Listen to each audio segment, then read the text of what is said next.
Yra tokia situacija ir pirko savivaldybė kartu su ugniagesiais droną.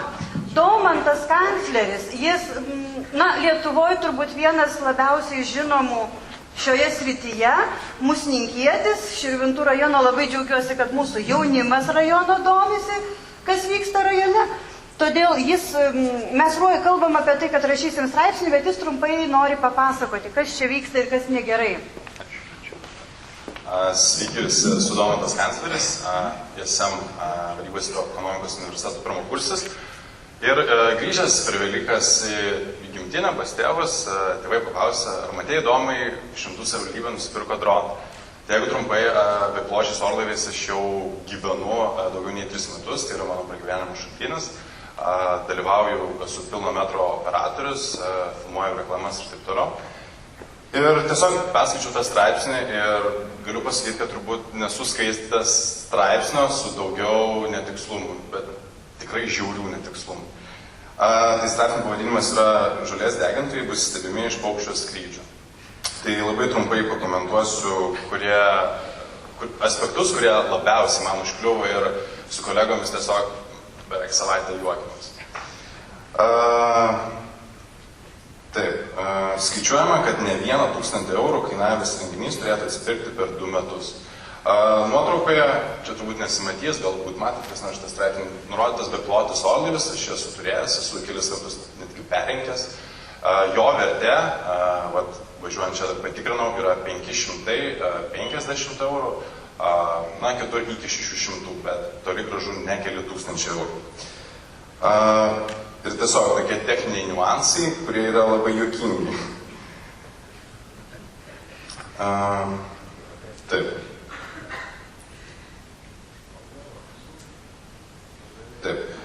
Šimtų rajono savivaldybės įsigytas bepilotis skraidintis aparatas leis pareigūnams stebėti teritorijos net iš kelių šimtų metrų aukščio. Pagal civilinės aviacijos administracijos nustatytus nuostatus, aukščiausias leidžiamas aukštis bepiločio orlaiviui yra 120 metrų. Vėlgi kyla klausimas, ar pilotas turės išsilaikęs dronų pilotavimo egzaminą, kurį irgi kuruoja civilinės aviacijos administracija. Stulbina šio nepigaus skraidūno galimybės rankose laikoma valdymo pulto pagalba pakeltas ir dronas galės stebėti teritoriją 5 km spinduliu. Tai čia rašoma, kad tarkime, iš Šventos į orą pakeltas dronas lengvai leis stebėti drūžų, puolių ar zibalų gyvenviečių apylinkes. Galiu 100% pasakyti, kad tai yra visiškai nerealu ir įmanoma tik su 20 kartų brangesnė technika ir būtent šitas dronas gali nuskristi apie 400-500 metrų nuo paklimo vietos. Priklausomai, aišku, nuo interferencijos toje lokacijoje, bet apie stebėjimą iš rimtų drūžų ar tampuorių, tai, nežinau, gal po 10 metų galėsim kalbėti. Vaizdas realių laikų bus transliuojamas ir įrašomas į žemę esantį kompiuterį.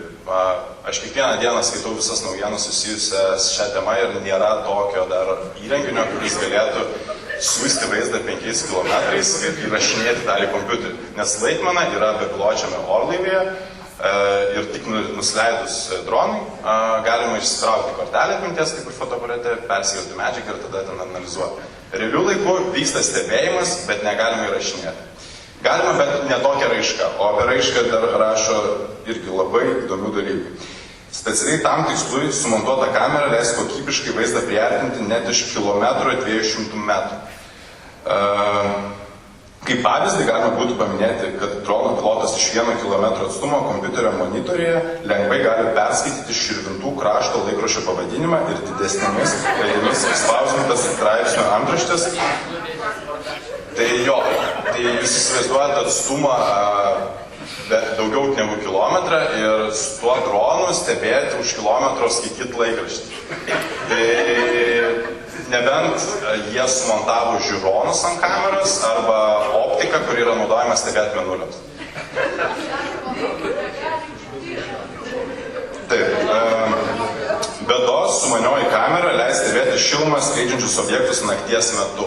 Yra pasaulyje jau vienas termovizorius, kabinamas ant drono Tačiau šitas dronas niekada gyvenime negalės pakelti termovizoriaus, kuris yra parodęs straipsnį. Naujas aparatas pasižymi ir neįprastų sumanumu. Jis gali vykdyti skrydį jam nustatytų maršrutų, gali būti stebimas atskiros pažeidėjos garsėjančios teritorijos. Šita galimybė yra, bet tam reikia tikrai labai gero pasikausčiusio programuotojo, kad suplanuoti skrydžio maršrutą, o man nuotraukoje šitie žmonės kaip ir aiškus ir šiek tiek suabejoju, ar jie yra žiauriai rimti programai. Taip, senkant maitinimo šaltiniui įsijungia savisaugos funkcija ir dronas pats grįžta į užprogramuotą vietą. Dėl naujos kartos maitinimo šaltinių tokia skraidyklė ore gali būti iki valandos. Valandą. Tai jeigu mano dronas, kurį turiu skaitytų valandą, aš tikrai jaučiuosi labai gerai, nes šitas dronas maksimum sklendžia ore apie 20-25 minutės priklausomai nuo oro sąlygų. Tai hiperbolizacija yra dviguba ar netgi triguba su skridimo laiku. O sugrįžus į pakilimo vietą pasikeisti rezervinius akumuliatorius bei tęsti darbą. Nežinau, galbūt čia suklydo, čia yra gramatikos klaida, bet suprantama taip, kad gali išbūti ore iki valandos, o sugrįžus į pakilimo vietą pats pasikeisti rezervinius akumuliatorius bei tęsti darbą. Tai šitas dronas turėtų nusileisti, išsitraukti kažkokias rankas, persidėti baterijas ir toliau skristi.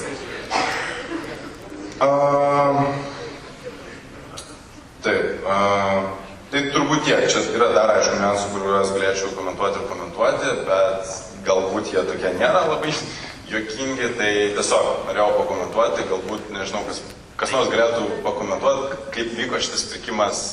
Turiu klausimą, tai geras pirkimas ar ne? Gal keičiam dronus, savo droną į savivaldybės? Nežinau, iš tikrųjų, kaip? Jo, labai. Žvaigždžių karų prasižiūrėjai kažkaip. Aš bendravau šituo klausimu su civilinės aviacijos administracijos direktoriumi Antanu Gedvilu, tai labai smagiai dar pasijungėm ir su juo. Gerai, tai būtų tiek, ačiū. Matot, koks jaunimas pas mus auga, nepaimsi. Mums mokytis ir mokytis.